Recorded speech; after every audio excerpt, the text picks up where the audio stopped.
नौजवान साथियों और घरों में बैठकर भी सुनने वाली मेरी इज़्ज़त इमाम पर्दा नशीन माँ और बहनों, अस्सलाम वालेकुम।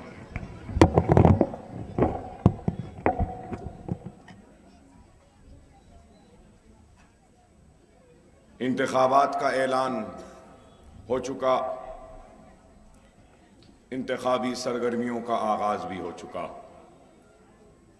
सियासी जमातों ने अपने उम्मीदवारों का ऐलान भी कर दिया है, तो उसके साथ ही साथ सियासी जमातें अपने मैनिफेस्टोज, वादे, वो ऐलानात को भी लेकर अवाम के सामने आए हैं। और 7 दिसंबर को रियासत तेलंगाना अपने पसंद के उम्मीदवार का इंतखाब करेगी, तो उसके साथ ही साथ अपनी पसंद की हुकूमत को भी तश्कील देगी। और मजलिस इत्तेहादुल मुस्लिमीन ने 5वीं मर्तबा मुझे हल्क़े असेंबली चंद्रायन गुट्टे का उम्मीदवार नामजद किया और 99,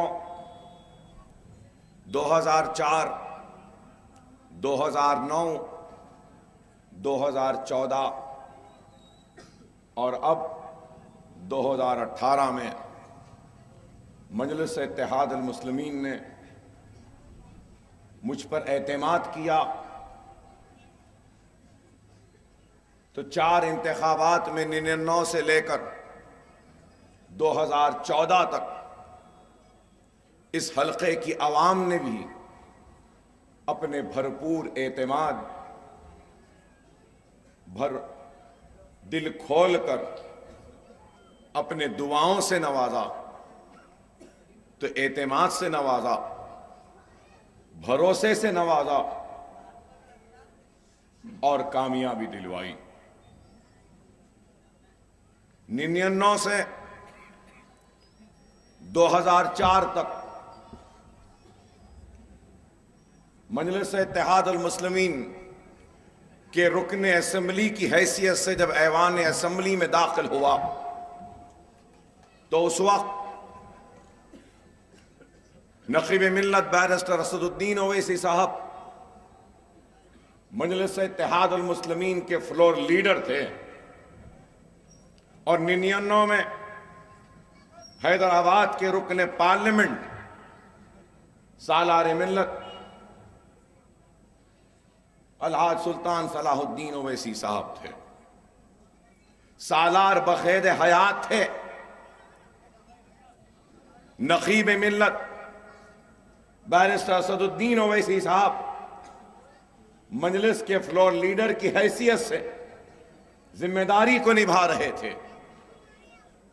और फिर 2004 में बैरिस्टर असदुद्दीन ओवैसी साहब पार्लियामेंट के लिए मुंतखब हुए,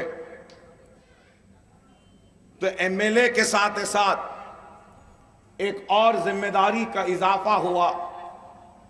वो जिम्मेदारी मजलिस असेंबली पार्टी के लीडर की जिम्मेदारी थी। एक तरफ अपने हल्के की जिम्मेदारी, दूसरी तरफ असेंबली में मजलिस इत्तेहादुल मुस्लिमीन के लीडर की हैसियत से जिम्मेदारी, तो तीसरी तरफ Deccan medical college, Owaisi hospital, वसरा हॉस्पिटल के मैनेजिंग डायरेक्टर की हैसियत से जिम्मेदारी, तो चौथी जिम्मेदारी दारुस्सलाम कोऑपरेटिव बैंक की जिम्मेदारी, पांचवी जिम्मेदारी दारुस्सलाम एजुकेशन ट्रस्ट के ट्रस्टी व जिम्मेदार की हैसियत से engineering, MBA, MCA, pharmacy, hospital management और दीगर इदारों की जिम्मेदारी, और उसके साथ साथ एक छठवीं जिम्मेदारी, वो जिम्मेदारी थी तो सालार मिल्लत एजुकेशनल ट्रस्ट का क़याम, और उस क़याम के जरिए मदरसों का क़याम और नौनिहालों को जो जहालत के अंधेरे में हैं उनको उस अंधेरों से निकालकर एक नए उजाले और नए रोशनियों में लाना था। और फिर उसके साथ साथ सातवीं व आठवीं जिम्मेदारी कि मजलिस इत्तेहाद अल मुस्लिमीन के जिम्मेदार कायद की, और नौवीं जिम्मेदारी ये कि मजलिस इत्तेहाद अल मुस्लिमीन की आवाज को रियासत आंध्र प्रदेश के अजला के हर डिस्ट्रिक्ट में पहुंचाना, तो हिंदुस्तान में जहां कहीं पर भी पहुंचा सकते वहां भी पहुंचाना। एक इंसान एक जिम्मेदारी ले ले, कामयाबी से उस जिम्मेदारी को निभा ले, तो वो इंसान अल्लाह का शुक्र बजा लाता है। लेकिन मुझ पर कई जिम्मेदारियां थीं, और अगर मैं इस जिम्मेदारियों के बारे में आपको मुख्तसरन बयान करूं तो फ्लोर लीडर की हैसियत से या रुकने असेंबली की हैसियत से शुरू करता हूं। रुकने असेंबली की हैसियत से अपनी जिम्मेदारियों को कामयाबी के साथ निभाता रहा, पूरे इखलास के साथ, पूरे खुलूस के साथ, पूरी दियानतदारी के साथ, पूरी ईमानदारी के साथ। उसका सबूत यह है कि मुसलसल एक नहीं, दो नहीं, तीन नहीं, 4 मर्तबा कामयाब हुआ। फिर और एक बात यह भी जरूर कहूंगा कि 99 में जब पहली मर्तबा मैं इंतखाबी मैदान में आया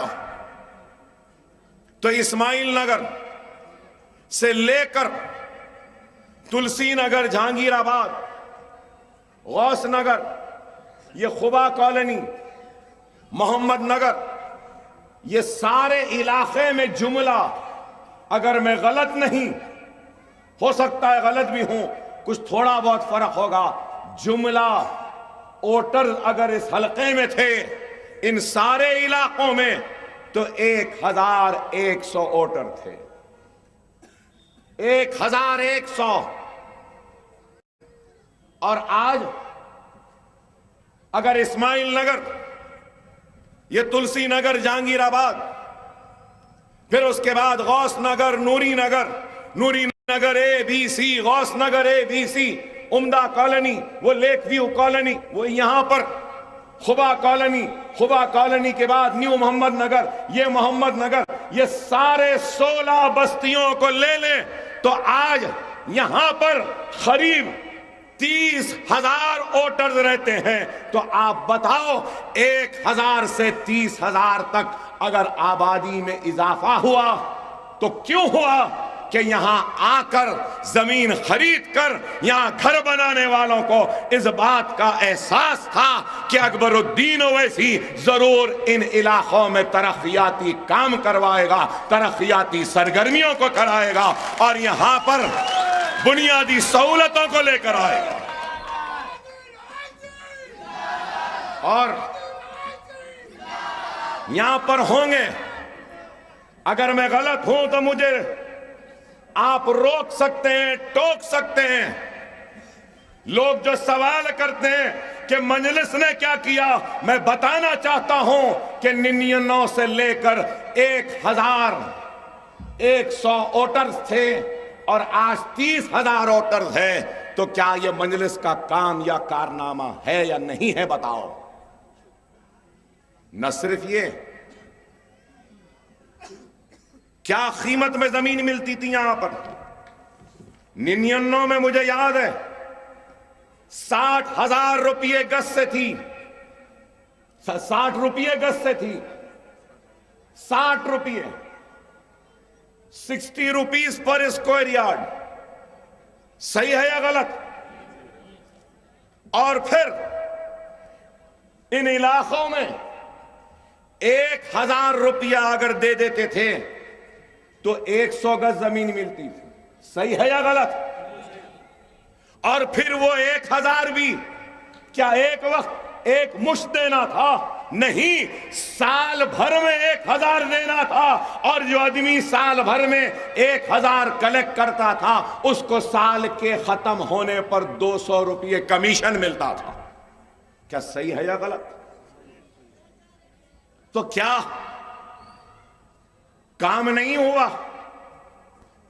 अरे आप बताइए, आज जब आपने 1,000 रुपये में जो जमीन खरीदी, 60 रुपये गज से जो जमीन खरीदी, आज वो जमीन कितने में है? कम से कम 15,000 से लेकर ज्यादा से ज्यादा 20,000 रुपये गज में वो जमीन है या नहीं है? बता दो आप। मैं पूछना चाहता हूं आम से, है या नहीं? तो ये जमीन की कीमत कैसे बढ़ी? क्यों बढ़ी? काम हुआ, डेवलपमेंट हुआ, पानी आई, बिजली आया, ड्रेनेज आई, लाइट आई, स्कूल आए, दवाखाने आए, मार्केट आई। इस वजह से कीमत बढ़ी। इल्जाम लगाने वालों, तुम इल्जाम लगाते हैं और कहते हैं कि हमने क्या किया। अरे आज यहां पर मैं खड़े रह के पूरे जिम्मेदारी के साथ कह रहा हूं कि करीब 1,000 करोड़ के काम हुए हैं। शहर हैदराबाद, आज शहर हैदराबाद बनकर कितने साल हुए?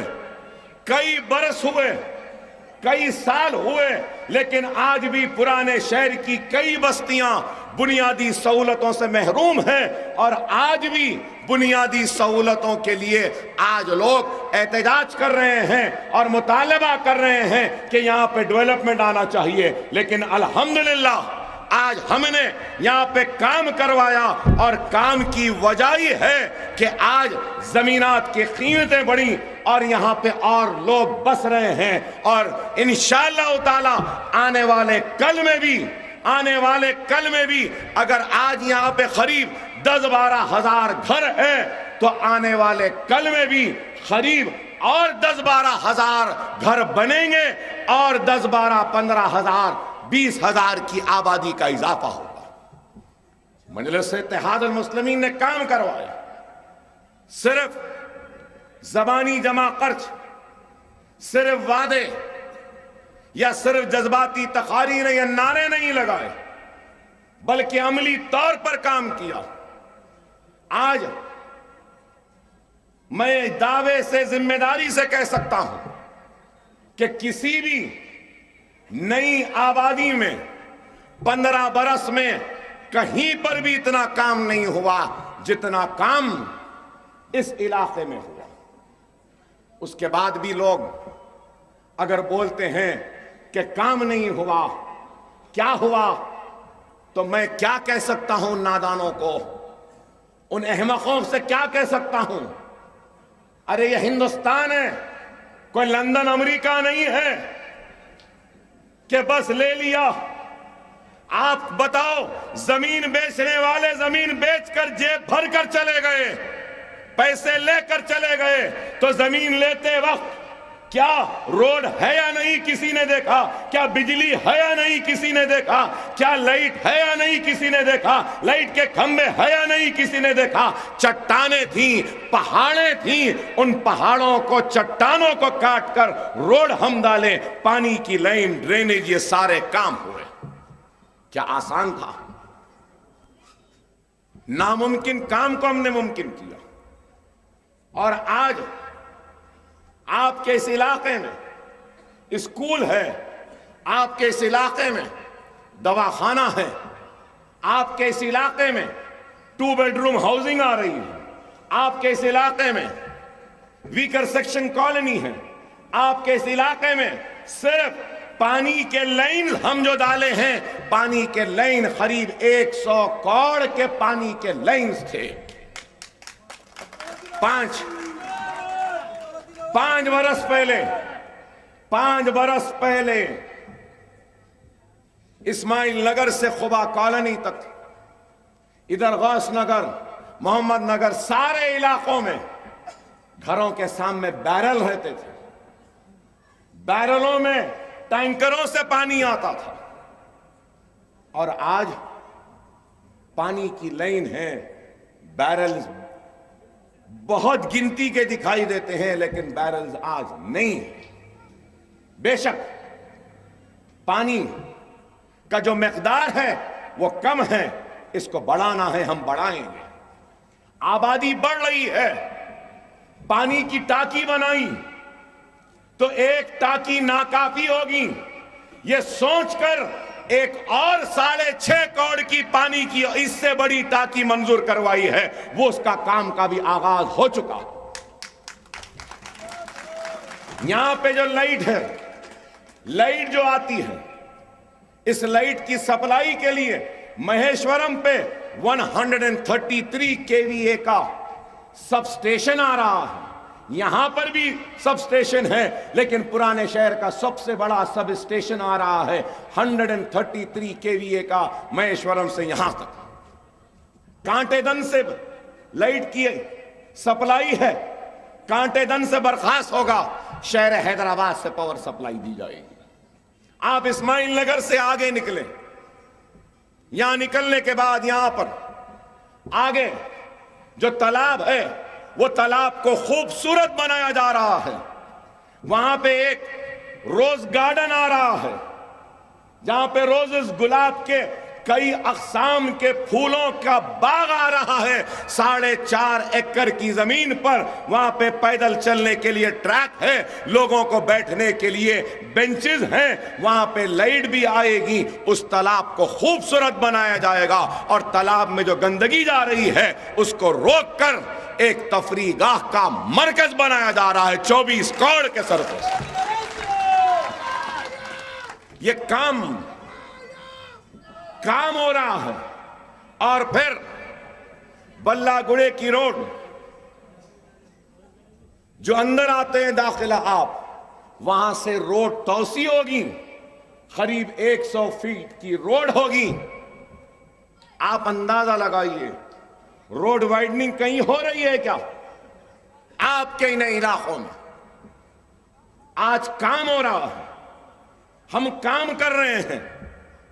आप खुद बताओ, अपने दिल पे हाथ रखकर बोलो, यहां पर कई लोग आए हैं जिनके घर या तो तालाब कट्टे में थे, या चार मीनार में थे, बहादुरपुरे में थे, रियासत नगर में थे। आप बताओ और बोलो मुझे दिल पे हाथ रखकर कि आप इतने बरस से वहां पर थे और वहां काम तेजी से हुआ या यहां काम तेजी से हुआ। या आप खुद घरों को जाकर अपने दिलों में इस सवाल का जवाब दे दीजिए कि काम हुआ। और मजलिस इत्तेहाद अल मुस्लिमीन काम कर रही। अगर हमने ये काम किया, ये काम अगर किया, तो इसके साथ साथ ऐवान असेंबली में बहैसियत फ्लोर लीडर भी काम किया, जिम्मेदारियों को निभाया। चाहे वो चंद्रबाबू नायडू हो चीफ मिनिस्टर, राजशेखर रेड्डी हो, या फिर उनके बाद रोशैया किरण कुमार रेड्डी हो या चंद्रशेखर राव हो, हमने आपके मसाइल पर बेबाकी के साथ नुमाइंदगी की, बगैर डरे या घबराए नुमाइंदगी की। क्या आप इस बात को भुला सकते हैं? क्या मुखालिफीन मजलिस इस बात को झुटला सकते हैं कि मक्का मस्जिद के धमाकों में जो बेकसूर लोगों को गिरफ्तार किया गया था, जो अदालत से बरी हुए, उन बरी होने वाले नौजवानों के ताल्लुक से मसले को उठाया और वक्त के चीफ मिनिस्टर को माफी मांगने पे मजबूर किया। ना सिर्फ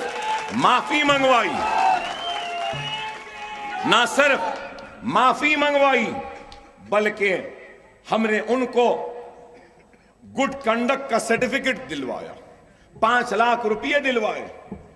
और फिर क्या इस बात से इनकार कर सकते हैं कि स्कॉलरशिप फीस रिएम्बर्समेंट की स्कीम का आगाज किया? क्या नौजवान बच्चों को जो तालीम हासिल करना चाहते थे, क्या स्कॉलरशिप मिलती थी उनको? 50 रुपये, 100 रुपये, 200 रुपये।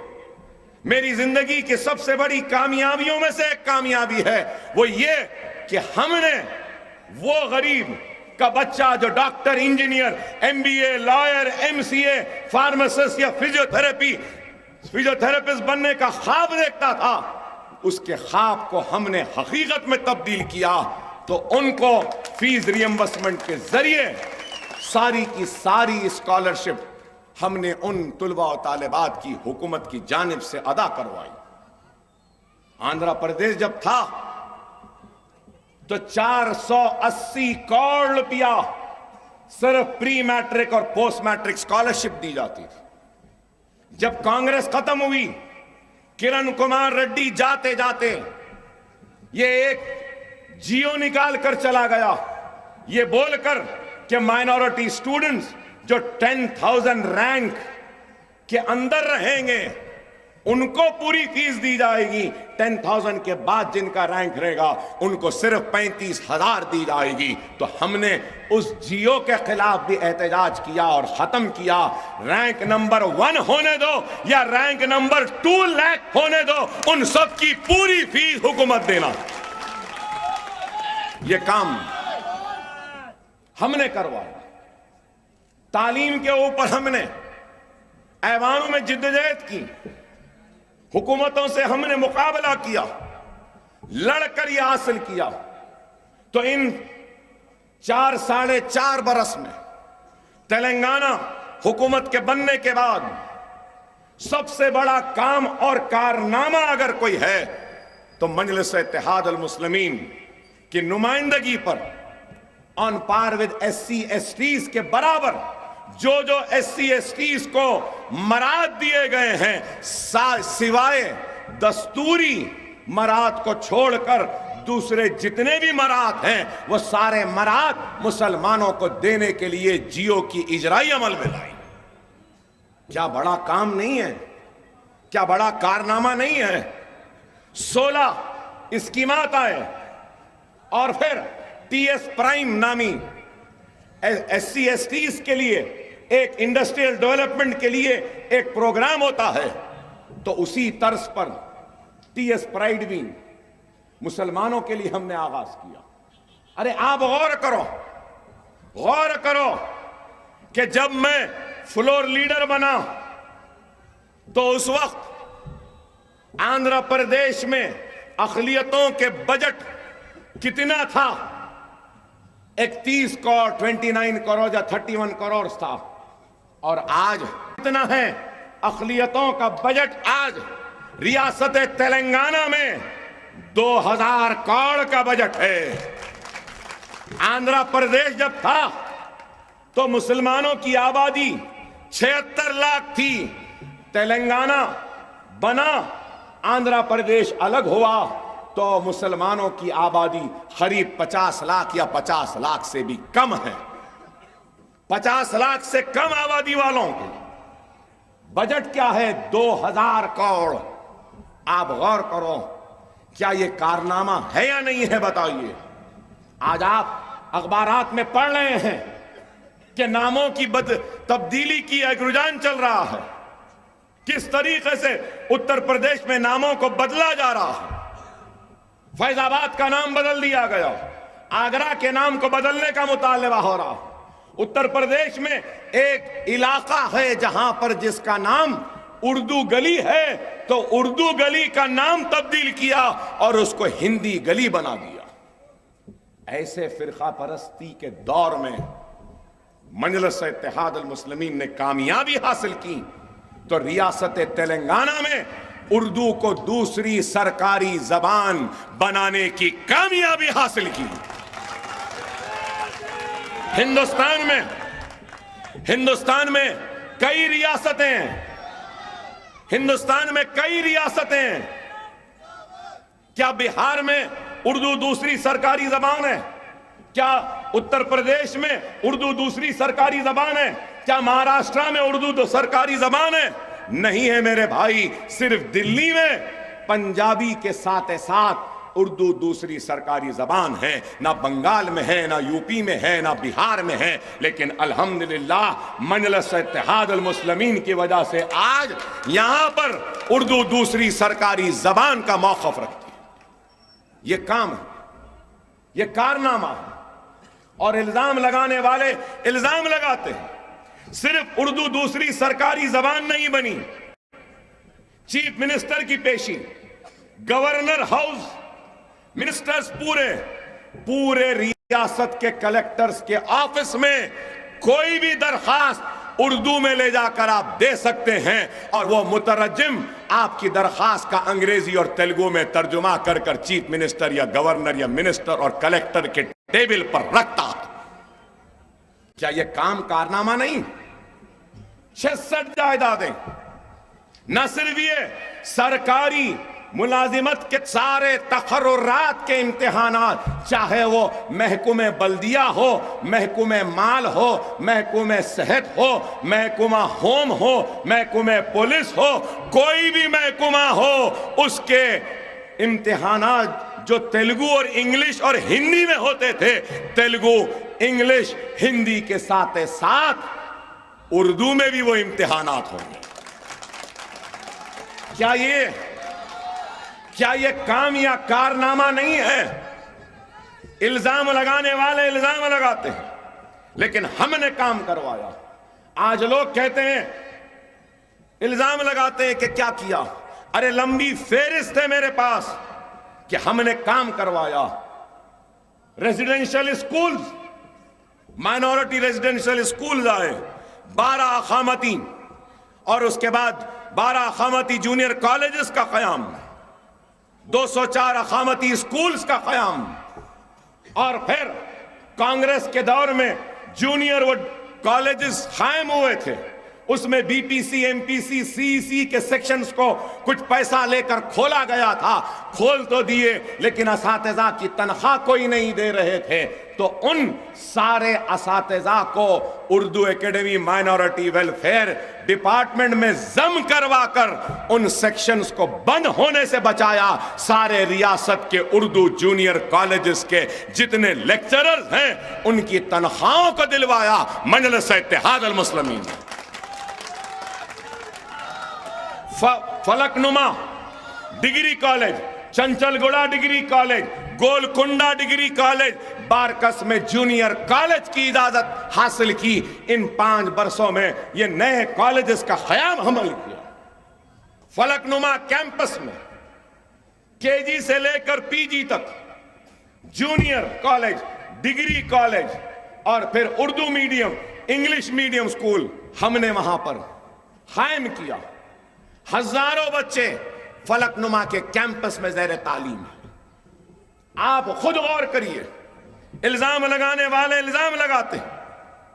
शादी मुबारक स्कीम, 1 लाख गरीब मुस्लिम लड़कियों की शादियां हुई, 200 करोड़ बजट दिया गया, 1 लाख शादियां हुई सारी रियासत में। तो सबसे ज्यादा करीब 9,500 10,000 के करीब चंद्रायन गुट्टे हलके में शादी मुबारक में गरीब मुस्लिम बच्चियों की शादियां हुई। हमने ये काम करवाया। और फिर जब शादी मुबारक शुरू हुई, 30,000, 50,000, 75,000, अब 1 लाख रुपया दिया जा रहा है और मजलिस के मुतालबे पर हुआ। क्या यह काम नहीं? उर्दू मदारिस में मखलूआ जायदादें थीं, सेपरेट उर्दू डीएससी करवाने का वादा करवाया ऐवान असेंबली में। 500 उर्दू के जायदादों पर तखर्रुरात के अहकामात जारी किए, मजलिस ने करवाया। आइम्मा और मौज़नों के लिए 5,000 रुपया दिया जा रहा है। लोगों ने मुखालफत की, कहा अकबर साहब सरकारी पैसा हमारी मसाजिदों को क्यों नहीं देना? हुकूमत अगर पुजारियों को दे रही है, पंडितों को दे रही है, तो हमारे आइम्मा और मौज़नों को क्यों नहीं? ये मेरा सवाल था और उसका नतीजा है कि आज वो भी मिल रहा है। अक़लियतों के लिए, छोटे कारोबार के लिए माइनॉरिटी फाइनेंस कॉरपोरेशन से 50,000 रुपये की राहत सब्सिडी। क्या यह काम नहीं? ऑटो स्कीम, टैक्सियां दी गई, खवातीन के ट्रेनिंग के लिए इंतजाम, और फिर पहली मर्तबा 100 मुस्लिम बच्चों को IAS, IPS, IFS, IRS की ट्रेनिंग के लिए उनको मुंतखब कर रियासती हुकूमत पैसा खर्च रही है उन 100 बच्चों पर। पूछते हैं ना क्या करवाए, इसलिए आज बोल रहा हूं क्या करवाए। अकबर ओवैसी की रिवायती तकरीर नहीं है। लोग कहते हैं कि जज्बाती तकरीर करते हैं, अपने अल्फाज की जाल में बहा देते हैं और अपने खिताबत के सैलाब में बहाते हैं, जुमलाबंदी करते हैं, जज्बाती नारे लगाकर वोट लेते नहीं। हम जज्बाती नारे नहीं लगाते। हाँ, इसमें कोई शक नहीं, हिंदुस्तान में हमारे जैसा बोलने वाला कोई नहीं है। लेकिन यह भी बोलूंगा, हिंदुस्तान में हमारे जैसा काम कराने वाला भी कोई नहीं है। हमने काम करवाया। ओवरसीज स्कॉलरशिप क्या?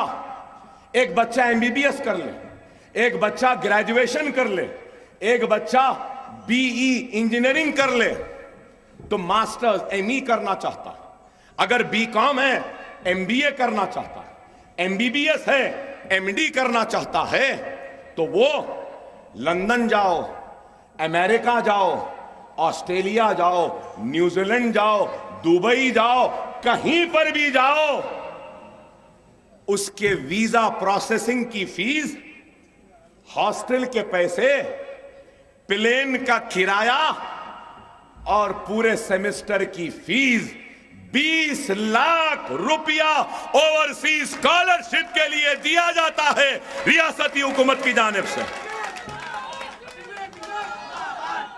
और कितने बच्चे इस्तेफादा उठाए। सऊदी अरब के हालात खराब, दुबई के हालात खराब, कतर के हालात खराब, इमारात के हालात खराब, लोग नौकरियां छोड़कर वापस आ रहे हैं। लेकिन अल्हम्दुलिल्लाह इस ओवरसीज स्कॉलरशिप के बदौलत करीब 1500 मुस्लिम बच्चे अमेरिका, लंदन, ऑस्ट्रेलिया, न्यूजीलैंड में जाकर ज़ैर तालीम है और मास्टर्स की डिग्री पढ़ रहे हैं। और ये 20 लाख कोई खर्च नहीं है मेरे भाई। 20 लाख हुकूमत दे रही है, ले लो, चले जाओ, पढ़ लो, मास्टर्स कर लो, नौकरी कर लो, पैसे देने की जरूरत नहीं है। ये ऐसे 21 लाख रुपए दिए जा रहे हैं। क्या किसी दूसरी रियासत में है? क्या ऐसा काम कहीं हो रहा है? मैं पूछना चाहता हूं। सिर्फ इल्जाम लगाने वाले। जामे निजामिया का कितना बड़ा काम, देवबंद है, बरेलवी है, बड़े बड़े इस्लामिक यूनिवर्सिटीज हैं, लेकिन क्या वहां के आलिम कामिल और फाजिल की डिग्री क्या रिकॉग्नाइज है? नहीं है। सिर्फ अलीगढ़ मुस्लिम यूनिवर्सिटी से एक छोटी सी डिग्री रिकॉग्नाइज्ड है, लेकिन जामे निजामिया से अगर कोई आलिम और कोई फाजिल और कोई कामिल बनता है तो आमिल 10th SSC के बराबर, फाजिल 12th के बराबर और कामिल BA, BCom, BSc के बराबर रिकॉग्नाइज्ड डिग्रियां हैं। यह काम क्या हिंदुस्तान में हुआ? कई नौकरियों के लिए ग्रेजुएट होना जरूरी है। सरकारी मुलाजिमत के लिए ग्रेजुएट होना जरूरी है, लेकिन BA, BCom, BSc अगर कोई नहीं है, लेकिन जामे निजामिया के से कामिल अगर बना है तो वो BA, BCom के बराबर नौकरियों के लिए दरखास्त डाल सकता है। क्या ये कारनामा वो काम नहीं? जामे निजामिया के लिए 14 करोड़ रुपए से ऑडिटोरियम की तामीर, क्या यह काम नहीं है? इस्लामिक सेंटर का ऐलान गंडीपेट के आगे शंकरपल्ली को जाने से बहुत पहले वो झूले, वो ओशन पार्क है ना, वहां पर 10 एकड़ जमीन दी गई है। किसके लिए? इस्लामिक सेंटर की तालीम के लिए। और वह इस्लामिक सेंटर दुनिया को इस्लाम का पैगाम देगा और कहेगा कि इस्लाम मोहब्बत का मजहब है।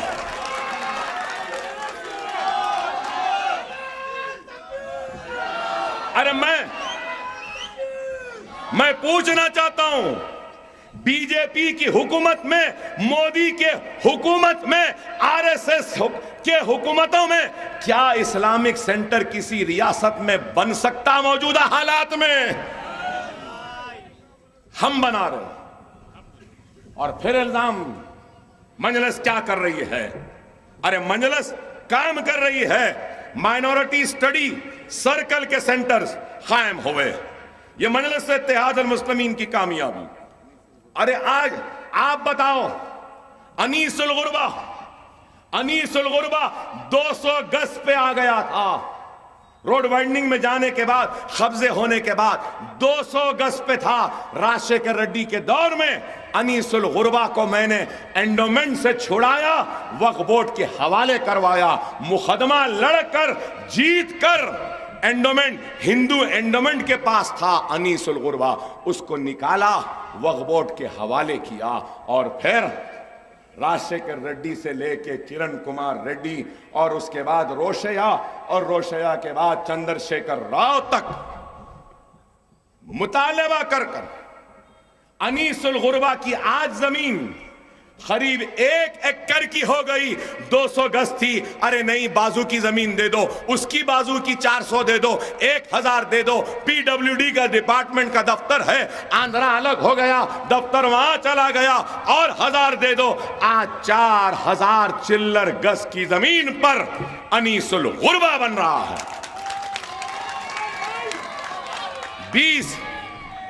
20 करोड़ से ज्यादा की बिल्डिंग। और कैसा नक्शा बनाया? आप जो रोड एक मीनार की मस्जिद से नामपल्ली स्टेशन तक जाते हैं, नीचे ग्राउंड फ्लोर, फर्स्ट फ्लोर पूरा कमर्शियल दुकानें बनवाया। तो लोग बोले अकबर साहब अनीसुल गुरबा में दुकानों की क्या जरूरत है? तो मैंने कहा नहीं मालूम कौन सा चीफ मिनिस्टर रहेगा कल को, कैसा चीफ मिनिस्टर आएगा कल को। यतीम खाना तो बन जाएगा, लेकिन अनीसुल मोहताज रहेगा वक्त के चीफ मिनिस्टरों, हुकूमतों का कि इमदाद दे, पैसा दे तो गरीब और यतीम बच्चे खाएंगे, पिएंगे, रहेंगे। नहीं, अब जब बन रहा है तो ऐसा बनाऊंगा कि किसी का मोहताज अनीसुल गुरबा ना रहे, खुद किराए से अनीसुल गुरबा चल जाए। क्या ये काम और कारनामा नहीं है? इल्जाम लगाने वालों बताओ तुमने क्या किया? दरगाह बनाने शाह साहब क़िबला की जमीन, 1 एकड़ की जमीन लड़ते रहे। 99 से लेकर आज तक कमेटी मुकदमा लड़ रही है, लड़ते रही है, लैंड ग्रैबरों से उस जमीन को बचाती रही। अगर मेरी जगह कोई और होते तो शायद वो जमीन को बेच के खा गए होते। वो जमीन बचाए, वहां पे school, junior college, women empowerment centre, और वहां पर भी दुकानें, कमर्शियल स्पेस वहां पर भी आ रही है, ताकि किराए के जरिए दरगाह बनाने शाह साहब ओवैसी हॉस्पिटल के सामने जो खुली जमीन है वहां पर एक आलीशान इमारत तामीर हो रही है। उसके लिए भी पैसा मैं नहीं दे रहा हूं, रियासती हुकूमत दे रही है 20 करोड़ रुपया। क्या ये काम नहीं? क्या ये कारनामा नहीं? अरे हमने ये काम आपके लिए किया तो और एक काम, सबसे बड़ा मसला शहर हैदराबाद का था जो हर कोई परेशान था, और वो मसला ये था कि जीने के लिए मुसीबत, खाने के लिए मुसीबत, रहने के लिए मुसीबत, कैसे भी जिंदगी जी ले रहे हैं, लेकिन घर में एक अगर मौत हो जाए तो उस मैयत के लिए, खबर के लिए, कफन के लिए, तदफीन के लिए फिर 25, 30, 40 हजार रुपये खर्च होते थे। है या नहीं? क्या ये मसला है या नहीं हमारा? यहां से चले जाइए 15 मिनट फकीर मुल्ला की दरगाह की 50 एकड़ आराजी खबरस्तान के लिए मैं लड़कर हुकूमत से हासिल करने में कामयाब हुआ। 250 खबर तैयार हो गए, मिट्टी भरे हैं। किसी गरीब को अब किसी को पैसे देने की जरूरत नहीं है, वहां ले जाकर फ्री में करा सकते हैं। और लोग मुझे बोले कि साहब दूर है, कैसे ले जाएंगे? मैं आज ऐलान करता हूं, यह इलेक्शन होने के बाद हर मोहल्ले में एक एक गाड़ी का इंतजाम करूंगा कि मैयतों को वहां ले जाकर तदफीन कर सकूं। मेरी तरफ से करूंगा। अरे ये काम हम कर रहे हैं, लेकिन फिर इल्जाम क्या करें, क्या करें?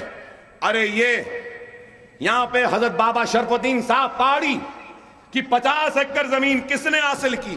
मैंने हासिल की। वहां पे स्किल डेवलपमेंट प्रोग्राम का सेंटर आ रहा है। 50 एकड़ पर 200 करोड़ के सरफे से स्किल डेवलपमेंट की इंडस्ट्री आ रही है, जो ओडिशा में जैसी है यहां पे आ रही है। किसका काम, किसका कारनामा? हमारा कारनामा। टास्क फोर्स ऑफिस की जमीन किसने हासिल की? मैंने, मजलिस ने हासिल की।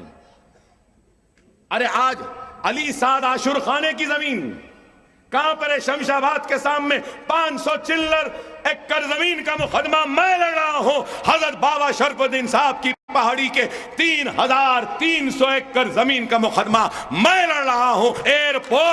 एयरपोर्ट में जहां टैक्सी वाले नमाज पढ़ते हैं, उसके लिए भी कोर्ट को जाकर अहकामात लाने वाले का नाम अकबरुद्दीन ओवैसी है। अरे तुमने क्या किया? सिर्फ इल्जाम। जहांगीर पीरा की दरगाह के लिए 100 करोड़ रुपए मंजूर करवाए। बाबा शरफुद्दीन साहब की पहाड़ी की दरगाह को जाने के लिए सीढ़ियां हैं, सीढ़ियों के बजाय 11 करोड़ का रैंप बन रहा है। गाड़ियां जाएंगी ऊपर तक, पार्किंग होगी, ज़ाराइन को सीढ़ियां चढ़ने की जरूरत नहीं है। यह काम किया। मौला अली में भी जाने के लिए एक रैंप और दूसरा रैंप हमने बनाया। अजमेर शरीफ में जियारत करने के लिए रुबात का मुतालबा किया।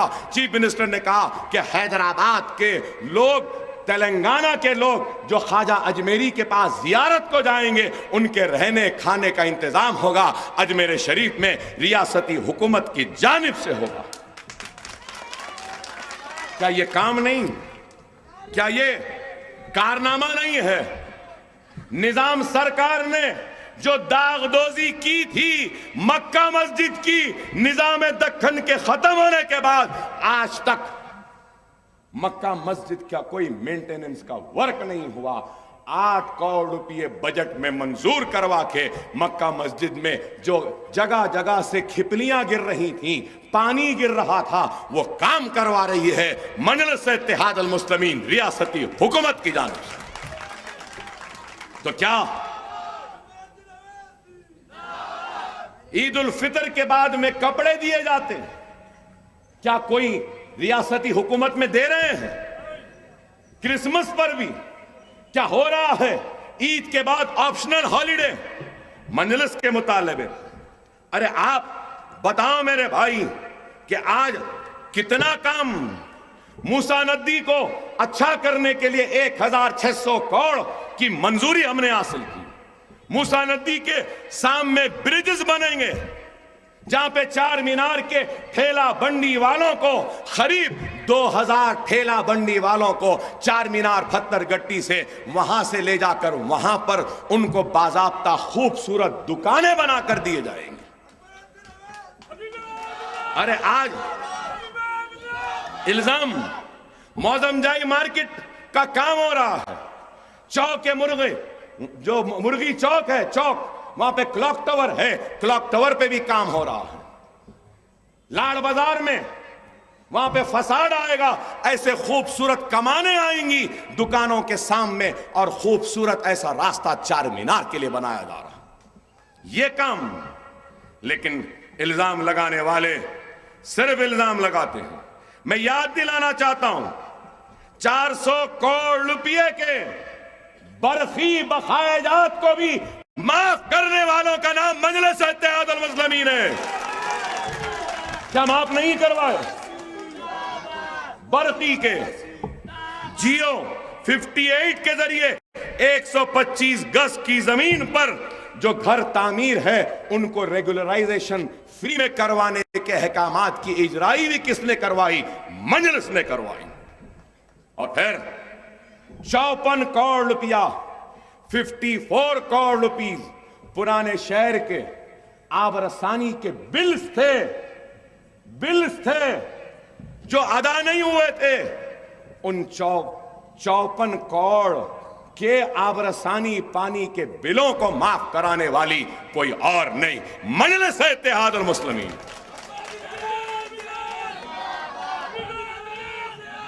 और फिर पूछते हैं हमसे कि हमने क्या किया। अरे जो बच्चे 10th में हैं, तेलुगु लाजिम बनाए थे या नहीं? तेलुगु लाजिम थी, हमारे बच्चे तेलुगु कैसा पढ़ेंगे? असेंबली में गड़बड़ करके तेलुगु के लाजिम को बर्खास्त किया, उर्दू को लाजिम पढ़ने के लिए इख्तियार दिलवाया, तो मजलिस इत्तेहादुल मुस्लिमीन। क्या काम नहीं है? अरे फिर भी इल्जाम, मजलिस क्या करी? अरे मजलिस काम करती आई है। और फिर बता दो, हिंदुस्तान का कौन सा ऐसा एमएलए है, बता दो, जो अपनी जेब से स्कूल चलाता है? अरे इस चंद्रायन गुट्टे का एमएलए ही है हिंदुस्तान का वाहिद रुकने असेंबली जो अपने जेब से, अपने पैसों के जरिए गरीबों के तालीम का इंतजाम किया। नशेमन नगर में स्कूल, दार्जिलिंग स्कूल, मुगलपुरा इशरत महल में स्कूल, जमाल कॉलोनी का स्कूल, अंबरपेट का स्कूल, हाफिज बाबा नगर का स्कूल, सलाला में स्कूल बन रहा है। उसके बाद नरखी फूलबाग का, और नरखी फूलबाग के बाद यहां बल्लागुड़े में आप गवाह हैं, आपकी नजरों के सामने से रोज दिखाई देता है। आप देखते हैं कि कितनी बड़ी इमारत है यहां खड़ी है, ये किसकी है?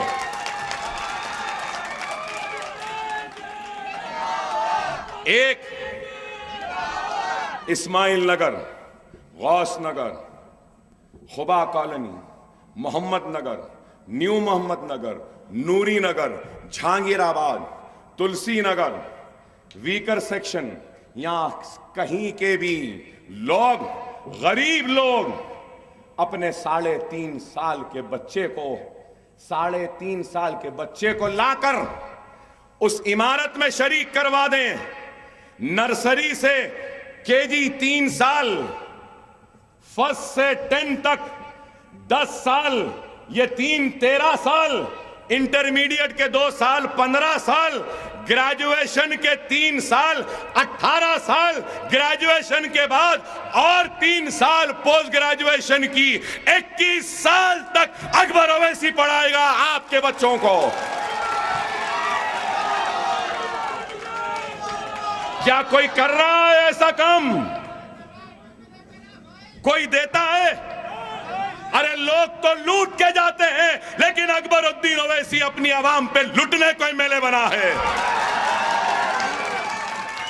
यही फर्क है। और फिर मेरा इरादा है कि हाफिज बाबा नगर में एक और स्कूल बने, ललिता बाग में एक स्कूल बने। अल्लाह अगर मुझे देगा तो इस इलाके में भी एक स्कूल बनाऊंगा, वादा है मेरा। क्योंकि इतनी बड़ी आबादी के लिए एक स्कूल काफी नहीं होता। रियासत नगर जमाल कॉलोनी में जूनियर कॉलेज लड़कियों का आइंदा 5 बरस में बनाने का मेरा वादा है। यहां बल्लागुड़े में 70,000 स्क्वायर फीट पर शेड बन रहा है। शेड 1-2 मंजिला, एयर टाइट, एयर कंडीशन, ऐसा शेड जहां पर 5.5 करोड़ रुपए के मशीन्स होंगे और उन मशीनों में हम स्टेज वाइज वहां पर पहले 100-200 खवातीन, बाद में 500, फिर बाद में 800, फिर 1000, 1500, 3000 खवातीन को रोजगार देंगे। हम शर्ट सिएंगे, पैंट सिएंगे, जीन्स सिएंगे, टी शर्ट सिएंगे, बुरखे सिएंगे, शर्ट शलवार सिएंगे और यहां पे एक इंडस्ट्री डालेंगे जिसके जरिए हमारा इरादा मंसूबा है अल्लाह उसको कामयाबी दिलवा दे। 3000 गरीब औरतों को रोजगार पे हम लगाएंगे। अरे ये काम कर रहे हैं। महाना तनख्वाहें जाती हैं 20 लाख की स्कूलों में, कोई मामूली काम नहीं है। अरे ये काम हम कर रहे हैं। हमारे मुखालिफिन कहते हैं कि क्या करे। अरे आओ देखो, अगर अकबरुद्दीन ओवैसी को कोई हराना चाहता है तो उसको सबसे पहले मैं 11 स्कूल बना दिया हूं, तुम कम से कम 5 स्कूल बनाओ और उसके बाद मुकाबले के लिए आओ। अरे आज हम काम कर रहे हैं। इल्जामात क्या करे। अरे तुमने क्या किया? 70 बरस से धोखा देते आए हमको और आज लोग बोलते हैं कि अकबरुद्दीन ओवैसी नफरत अंगेज तकरीर करता है, भड़काऊ भाषण देता है, जज्बाती तकरीर के जरिए वो लोगों को मुश्तिल करता है। नहीं, अकबरुद्दीन ओवैसी अपनी तरक्की के एजेंडे में सिर्फ मुसलमानों को नहीं रखा। अगर अकबरुद्दीन ओवैसी इश्तियाल अंगेज होता, नफरत अंगेज होता, तो इल्जाम लगाने वालों कभी आओ और देख लो ओवैसी हॉस्पिटल व असरा हॉस्पिटल में हम सिर्फ मुसलमानों का इलाज नहीं करते, वो दवाखाने हिंदुओं के लिए भी खुले हैं, वो दवाखाने ईसाइयों के लिए भी खुले हैं, वो दवाखाने सिखों के लिए भी खुले हैं। हम इंसान की इंसानियत को देखते हैं, बीमार को देखते हैं, उसके मजहब को नहीं देखते। हमारी नजर में सब एक है। अफसोस तो यह है कि तुम्हारी नजर में सब एक नहीं है, तुम्हारी नजर में नहीं। अरे तुमने अकबर ओवैसी को देखा है तो सिर्फ मुसलमान की नजर से देखा। काश तुमने अकबर ओवैसी को हिंदुस्तानी मुसलमान की नजर से देखा होता। मैं भी इस मुल्क का बराबर का शहरी हूं, मेरा भी इस मुल्क पे बराबर का हक है। ये मुल्क किसी की जागीर नहीं है, ये मुल्क नरेंद्र मोदी का जितना है उतना ही ये मुल्क अकबरुद्दीन ओवैसी का भी है।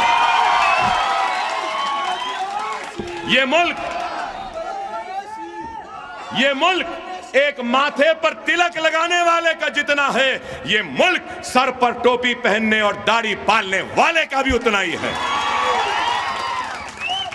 हिंदुस्तान तरक्की करता गया, हिंदुस्तान आगे बढ़ता गया, लेकिन मैं बताना चाहता हूं उन लोगों को जो समझते हैं कि अकबरुद्दीन ओवैसी फिरका परस्त है, नफरत अंगेज बातें करता है। नहीं, मां की गोद से जब फिसल कर जमीन पे आया तो मैं इस हिंदुस्तान के आंगन में खेला हूं। जब मां की गोद से फिसला तो इस हिंदुस्तान के आंगन में खेला, और जब खेल रहा था तो इस हिंदुस्तान की मिट्टी में उंगलियों को डालकर खेला, और खेलते खेलते इस मिट्टी की मोहब्बत में इस मिट्टी को अपने जिस्म पे डाल लिया, और खेलते खेलते मैंने इस मिट्टी को अपने मासूम उंगलियों से चाटा भी है। ये मुल्क मेरा था, मेरा है, मेरा रहेगा। बात करे कि कहते हैं कि जाओ चले जाओ, क्यों जाऊं? इस मुल्क को मेरे आबा व अजदाद ने सजाया है, संवारा है, ताज की खूबसूरती दी है, कुतुब मीनार की बुलंदी दी है। अरे हिंदुस्तान का वजीर आजम मेरे हिंदुस्तान के तिरंगे परचम को जिस खिले पे लहराता है, वो लाल खिला भी मेरे आबा व अजदाद का बनाया हुआ है। ये आग नहीं, ये अंगार नहीं, ये नफरत नहीं, ये हक तलफी व नाइंसाफी के ऊपर उठने वाले हक परस्त की आवाज है। तुमने 70 वर्ष से मुझे अपने हक से महरूम रखा, 70 वर्ष से मुझे दूसरे दर्जे का शहरी बनाया, 70 वर्ष से तुमने 50,000 फिसादात के जरिए मेरा खून बहाया। अरे तुम कहते हो कि मेरी जबान से अंगार निकलती है, अंगार नहीं, अफसोस निकलता है, गम निकलता है, गुस्सा निकलता है। नफरत नहीं, अफसोस और गुस्सा इस बात का है कि तुम्हारी जबान में अगर तुमको समझाऊं, तुम्हारी जबान में अगर तुमको समझाऊं, तो भारत मां के सुपूतों का खून बहता है। तो भारत मां बोलने वालों, क्या तुमको अफसोस नहीं होता?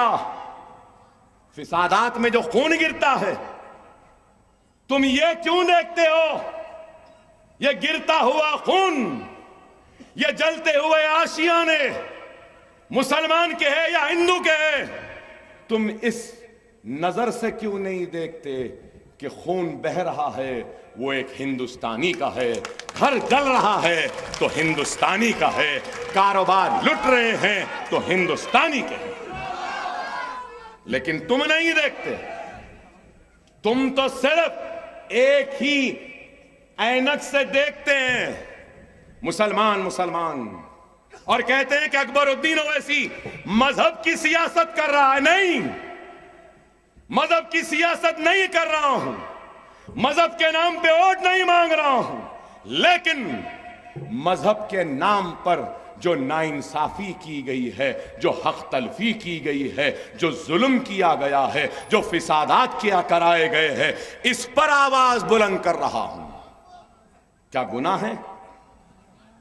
एक सियासतदान सियासत में क्यों रहता? कमजोर को उठाने के लिए, पिछड़े को उठाने के लिए। और मैं बहैसियत मुसलमान, अरे मुझे फख्र है अपने मुसलमान होने पर।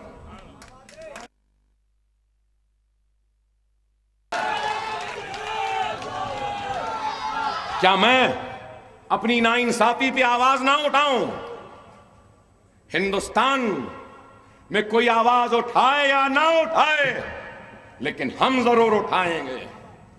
उठाते रहे हैं, उठाते रहे हैं, उठाते रहेंगे। किसी से डरने या घबराने वालों का नाम मजलिस इत्तेहाद अल मुस्लिमीन या अकबरुद्दीन ओवैसी नहीं। 4 बरस,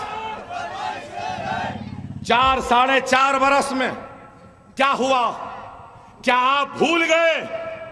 यहां खड़े मेरे भाइयों के जमीर को आवाज दे रहा हूं, तुम्हारे धड़कते हुए दिल को झिझोड़ रहा हूं। यही नरेंद्र मोदी के उस जुमलों को क्या तुम भूल गए, जब इसने कहा था कि कुत्ते का पिल्ला भी गाड़ी के नीचे आता है तो अफसोस होता है?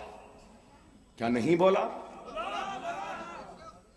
गुजरात के फिसादात में तमाशाई बनकर लुटेरों को लूटने दिया, खातिलों को कत्ल करने दिया।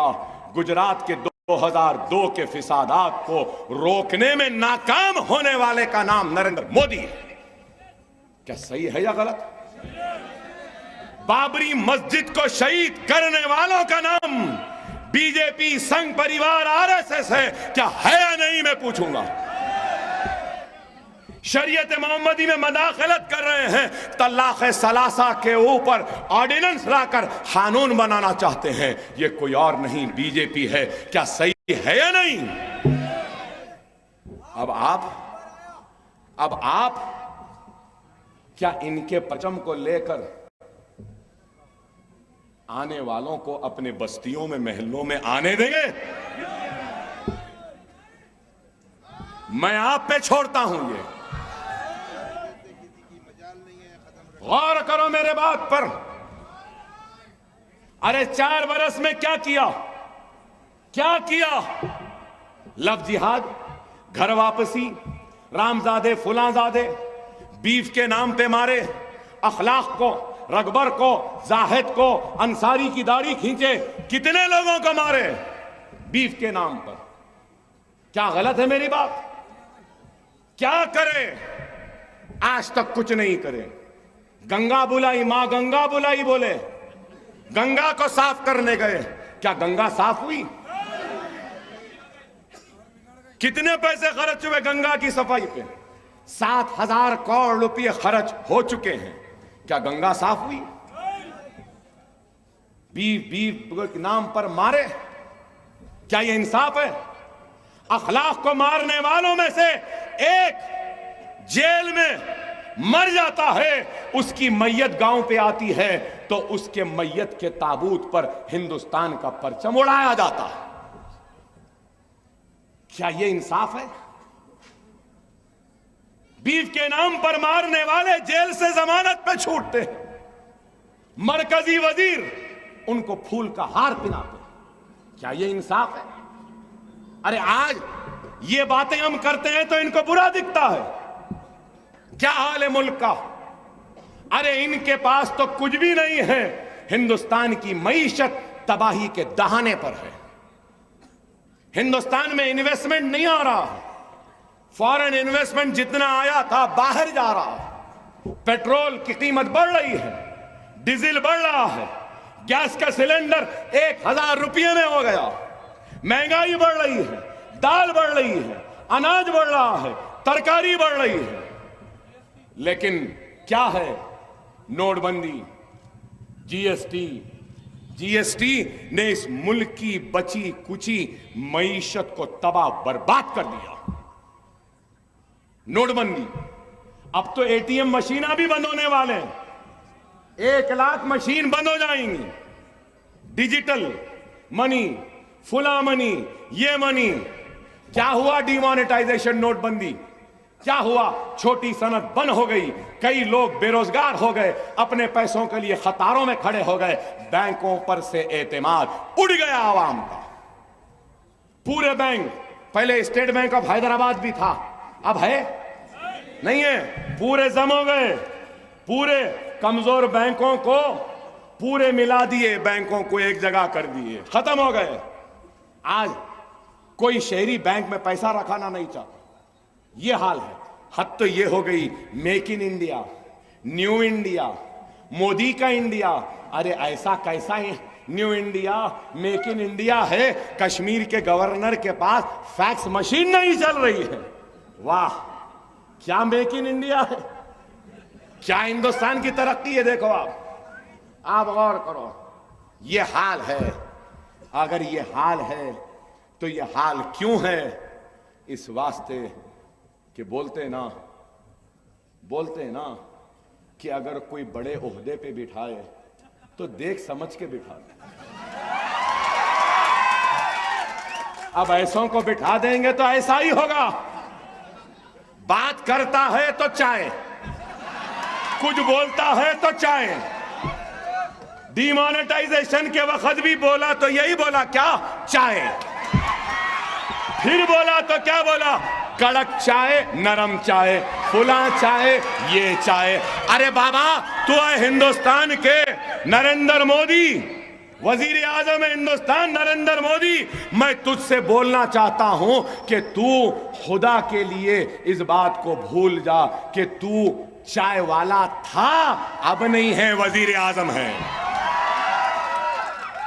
चाय वाले जैसे बातें करना छोड़, वजीर आजम जैसे बातें कर। कुछ नहीं, क्या है, अरे हम बोले तो बुरा दिखता कि ये बोल रहे हैं, वो बोल रहे हैं, ऐसा बोल रहे हैं, वैसा बोल रहे हैं। हम नहीं बोले तो क्या हुआ, अल्लाह इनसे ज बोलाने लगा रहा। क्या क्या बोल रहा है, क्या क्या बोल रहा है ये हिंदुस्तान का वजीर आजम। आज आप देखिए क्या आलम है। मालिया भाग गया लंदन, ललित मोदी पैसे लिया भाग गया, चौकसी भाग गया, इन्हें भाग गया, सब भाग रहे। कहां भाग रहे? लंदन भाग रहे। इन्हें लंदन, उन्हें लंदन, ये लंदन, मगर लंदन से एक आया वापस। सब भागे ना, एक आया ना। और आया तो क्या डर के आया, क्या खौफ में आया, क्या कांपते कांपते आया? अरे हंसते हंसते आया और आया और जेल में गया, 40 दिन रहा। अरे आज कहता हूं, मेरे हक के लिए, मेरे भाइयों की इज्जत के लिए, उनकी अजमत के लिए, उनके वक़ार के लिए, उनके हक के लिए अगर सूली पे भी लटकना पड़े तो अकबर ओवैसी लटक जाएगा, लेकिन तुम्हारे सामने झुकेगा नहीं।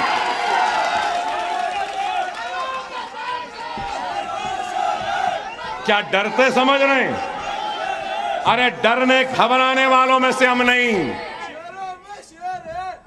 अरे नहीं, मैं कोई शेर वेर नहीं हूं, मुझे अच्छा नहीं दिखता, मैं शेर नहीं हूं। मैं अपने भाइयों को शेर बनाना चाहता हूं। क्या तुमको शेर बनना है? क्या तुमको शेर बनना है? नौजवानों बनना है तो नमाज पढ़ो, कुरान पढ़ो और सुन्नत रसूलुल्लाह पे अमल करो, यतीमों की मदद करो, बेवाओं की मदद करो। तुम शेर बन जाएंगे और तुम्हारी गुर्राहट से, तुम्हारी आवाज से दुनिया हिल जाएगी। ये करो।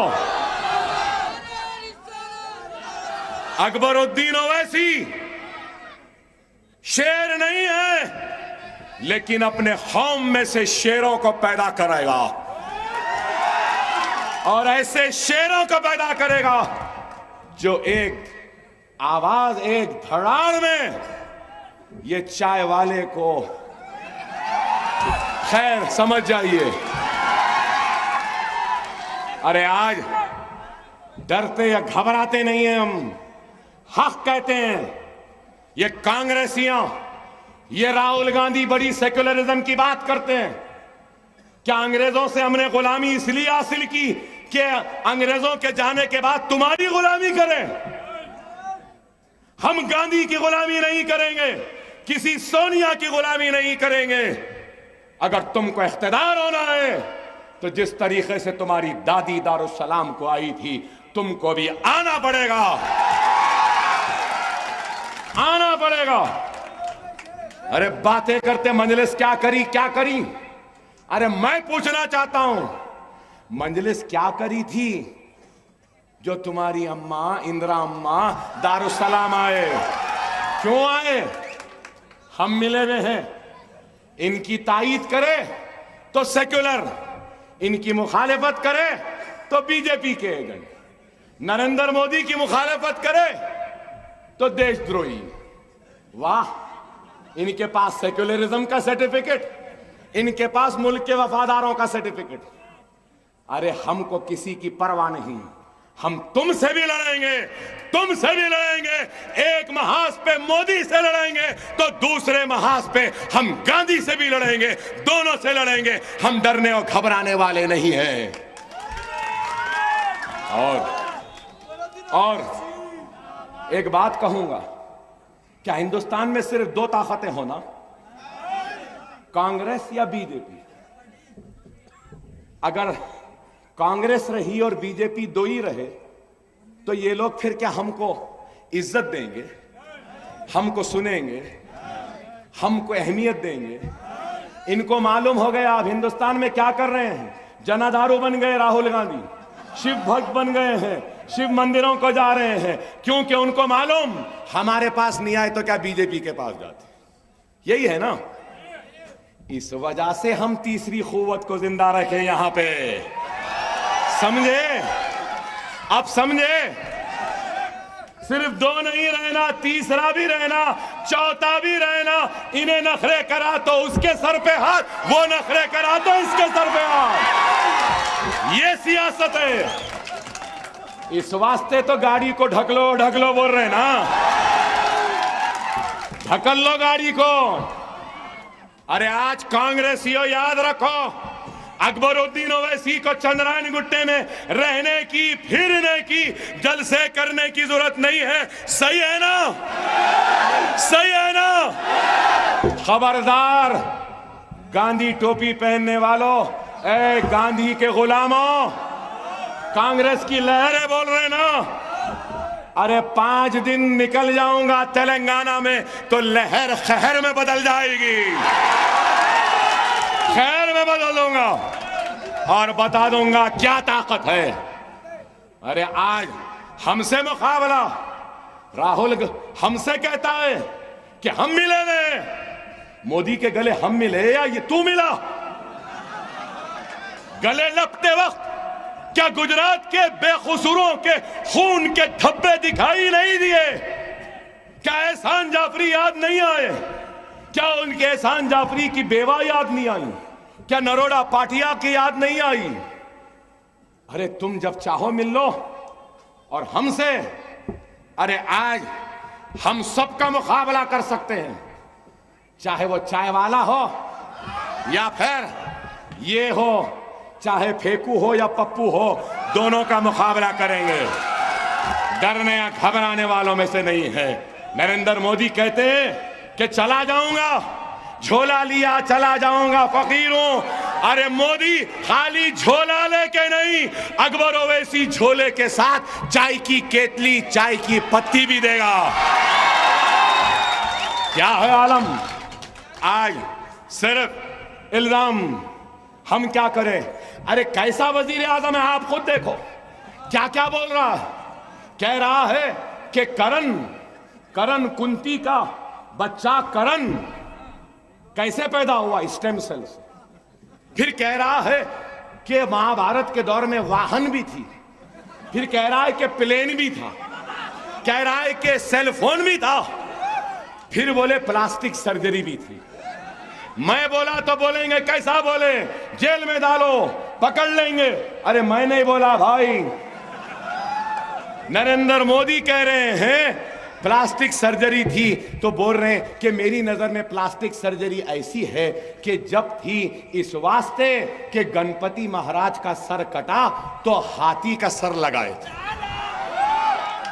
क्या है? क्या है बोलो आप?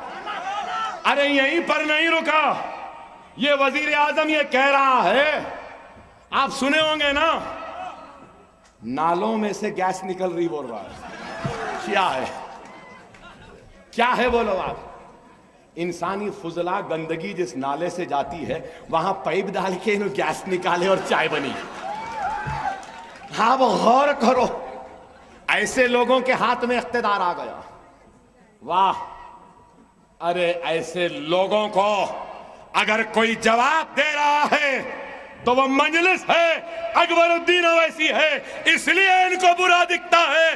हम मरते मर जाएंगे, जंगलों में चले जाएंगे, भूखे रह जाएंगे और इन गलों में सांप और बिच्छुओं को इन हथेलियों पे पाल लेंगे, जंगलों में पत्ते खाकर जी लेंगे, झाड़ों के जड़ों को खा के जी लेंगे। लेकिन खुदा की कसम, अल्लाह उसके रसूल की कसम, हम बाबरी मस्जिद के सौदेबाजों से कभी मिल नहीं सकते, गुजरात के कातिलों के करीब नहीं जा सकते।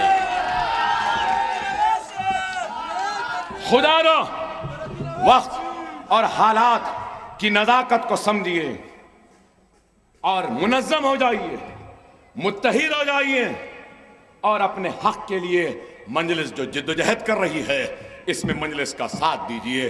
बहुत सी बातें हैं, इंशाअल्लाह कल सलाला में जलसा है, बाकी तकरीर और चाय वाले का एंट्री टाइम हर्राज इंशाल्लाह सलाला में करेंगे। खैर, मजलिस का निशान पतंग है, पतंग खिली हुई है, कन्ने बेहतरीन है, मांझा भी अच्छा सूते गया। आज पतंग को झुकाना है और खींचना है। वाखिर दावाना अल्हम्दुलिल्लाहि रब्बिल आलमीन।